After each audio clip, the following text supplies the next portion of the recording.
Assalamualaikum warahmatullahi wabarakatuh. Nama saya Dimas Faturrahman dan mengenai 151102014. Jadi di sini saya akan menjelaskan mengenai dampak yang dihasilkan dari aksi iklim.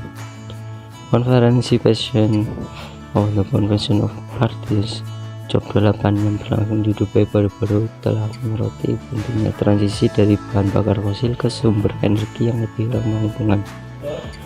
Jadi ada beberapa dampak yang dihasilkan dari aksi iklim. Yang pertama, mengurangi emisi. COP28 mendorong negara-negara untuk menyusun target penurunan emisi yang lebih ambisius dan juga ramah lingkungan. Hal ini akan membantu mengurangi dampak buruk lingkungan akibat emisi karbon dan juga gas rumah kaca. Yang kedua, meningkatkan penggunaan energi bersih. Jadi konferensi ini menyoroti pentingnya untuk mencegah perubahan ke sumber energi fosil dan mengembangkan penggunaan energi bersih seperti energi solar, energi hidro, dan energi berkelanjutan. Yang ketiga, melindungi kehidupan dan ekosistem. COP28 menyoroti pentingnya melindungi kehidupan dan ekosistem dari dampak buruk lingkungan. Hal ini akan membantu mencegah berlangsungan spesies dan juga ekosistem untuk generasi mendatang. Yang keempat, meningkatkan partisipasi masyarakat. Konferensi ini juga meningkatkan partisipasi masyarakat dalam percakapan pengusahaan dan perencanaan pengembangan. Hal ini akan membantu menciptakan solusi yang lebih inklusif dan juga ramah lingkungan. Yang kelima, mengembangkan kebijakan-kebijakan global. COP28 menyoroti pentingnya pengembangan kebijakan-kebijakan global yang lebih kuat untuk mengatasi perubahan iklim. Hal ini akan membantu menciptakan kerangka kerja yang lebih efektif untuk mengatasi perubahan iklim dan juga melindungi lingkungan. Meskipun aksi iklim memiliki dampak yang positif terhadap ekonomi, penting juga untuk diingat bahwa dampak negara akan masih ada. Oleh karena itu, aksi iklim dan pemerintah harus bekerjasama untuk memastikan bahwa dampak positif akan diperoleh dengan mempertimbangkan dampak negatif yang mungkin terjadi. Yang kedua, ada barang sumber daya alam dan jasa lingkungan sering dianggap tidak memiliki nilai atau dihargai rendah. Jadi menurut konsep ini, nilai ekonomi yang terkait dengan mereka yang sering tidak dipahami dan diabaikan. Jasa lingkungan seperti perlindungan tata air, keindahan alam, dan penyerapan karbon sering tidak dihitung dalam aktivitas ekonomi karena sulit untuk menetapkan nilai moneter secara langsung. Selain itu, sumber daya alam yang seharusnya dianggap sebagai modal alam untuk pembangunan ekonomi sering dieksploitasi tanpa memperhitungkan dampak jangka panjangnya. Hal ini dapat mengakibatkan undervaluation atau penilaian rendah terhadap nilai sebenarnya dari sumber daya alam dan jasa lingkungan. Dalam konteks Indonesia, negara ini memiliki komitmen iklim di tahun 2030 dan 2060 melalui Nationally Determined Contribution (NDC) pada beberapa sektor untuk mitigasi pengurangan emisi. Upaya ini mencakup pengakuan terhadap pentingnya sumber daya alam dan jasa lingkungan dalam pembangunan berkelanjutan.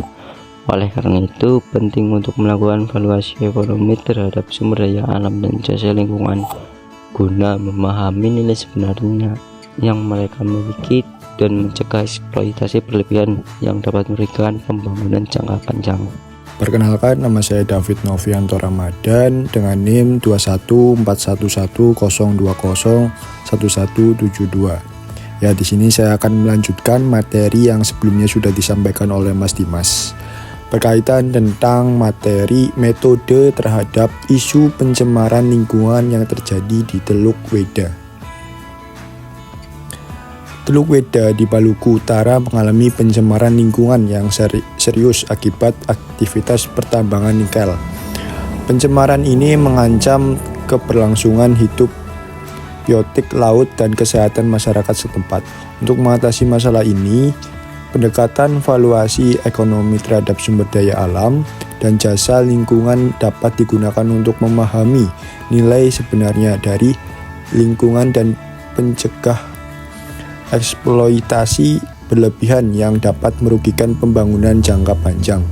Ada beberapa metode valuasi ekonomi yang relevan dengan kasus ini. Antara lain yang pertama ada metode biaya penggantian.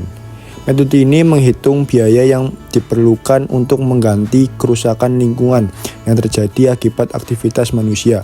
Dalam kasus Teluk Weda, metode ini dapat digunakan untuk menghitung biaya yang diperlukan untuk membersihkan perairan dan mengembalikan kondisi lingkungan yang sehat. Kemudian metode yang kedua yaitu metode biaya perbaikan. Metode ini menghitung biaya yang diperlukan untuk memperbaiki kerusakan lingkungan yang terjadi akibat aktivitas manusia. Dalam kasus Teluk Weda, metode ini dapat digunakan untuk menghitung biaya yang diperlukan untuk memperbaiki kerusakan lingkungan yang terjadi akibat aktivitas pertambangan nikel. Kemudian yang ketiga, metode biaya penggantian dan perbaikan. Metode ini menghitung biaya yang diperlukan untuk mengganti dan memperbaiki kerusakan lingkungan yang terjadi akibat aktivitas manusia. Dalam kasus Teluk Weda, metode ini dapat digunakan untuk menghitung biaya yang diperlukan untuk mengganti dan memperbaiki kerusakan lingkungan yang terjadi akibat aktivitas pertambangan nikel. Kemudian yang terakhir ada metode kontingensi, biaya kontingensi. Metode ini menghitung biaya yang diperlukan untuk mengatasi kerusakan lingkungan yang mungkin terjadi di masa depan. Dalam kasus Teluk Weda, metode ini dapat digunakan untuk menghitung biaya yang diperlukan untuk mengatasi kerusakan lingkungan yang mungkin terjadi di masa depan akibat aktivitas pertambangan nikel. Materi selanjutnya berkaitan tentang perbedaan antara Undang-Undang Nomor 32/2009 dan Peraturan Pemerintah Nomor 22/2021. Undang-Undang Nomor 32/2009 tentang perlindungan dan pengelolaan lingkungan hidup telah diubah oleh Undang-Undang Nomor 11/2020 tentang Cipta Kerja dan melahirkan peraturan turunan Peraturan Pemerintah Nomor 22/2021 tentang penyelenggaraan perlindungan dan pengelolaan lingkungan hidup. Perubahan ini menuai kontroversi karena dianggap melemahkan perlindungan lingkungan hidup. Adapun beberapa perbedaan antara Undang-Undang Nomor 32/2009 dan Peraturan Pemerintah Nomor 22/2021 antara lain ya. Yang pertama, pengaturan izin lingkungan. Peraturan Pemerintah Nomor 22/2021 menghapus kewajiban pengajuan izin lingkungan bagi kegiatan yang dianggap tidak berdampak signifikan terhadap lingkungan. Hal ini dianggap dapat membuka celah bagi kegiatan yang merusak lingkungan tanpa pengawasan yang memadai. Kemudian yang kedua, pengaturan AMDAL. Peraturan Pemerintah Nomor 22/2021 menghapus kewajiban penyusunan analisis mengenai dampak lingkungan bagi kegiatan yang dianggap tidak berdampak signifikan terhadap lingkungan. Hal ini dianggap dapat mengurangi kewajiban perusahaan untuk mempertimbangkan dampak lingkungan dalam kegiatan mereka. Kemudian yang terakhir, pengaturan sanksi. Peraturan Pemerintah Nomor 22/2021 mengurangi sanksi bagi pelanggaran lingkungan hidup.